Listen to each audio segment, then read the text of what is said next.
En Côte d'Ivoire, le secteur industriel connaît une croissance. De 25% en juillet 2014, la Côte d'Ivoire va porter la part du secteur industriel dans le PIB à 40% d'ici 6 ans.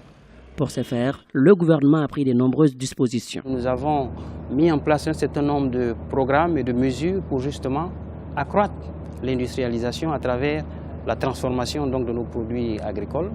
Et ça va nous permettre d'avoir de la valeur ajoutée, mais ça va surtout aussi permettre de créer des emplois pour les jeunes, des emplois pour les femmes. Et ça, c'est important pour justement développer notre économie et le secteur socio-économique. En Côte d'Ivoire, l'apport du secteur minier dans le produit intérieur brut n'est pas aussi à négliger.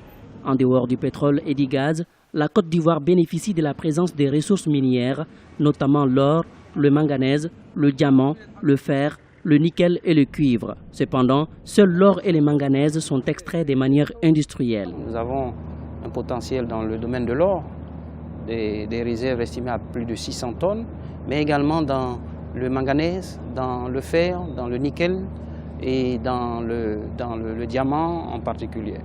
Alors si je prends par exemple l'or, notre production d'or est passée de 7 tonnes en 2009 à plus de 18 tonnes en 2014. Pour dynamiser le secteur minier, un nouveau code a été promulgué en 2014. Par ailleurs, les intentions d'investissements étrangers en Côte d'Ivoire sont passées de 220 milliards de francs CFA à 500 milliards entre 2012 et 2013. Pour les autorités ivoiriennes, le secteur minier doit jouer son rôle dans les projets visant à faire de la Côte d'Ivoire un pays émergent à l'horizon 2020.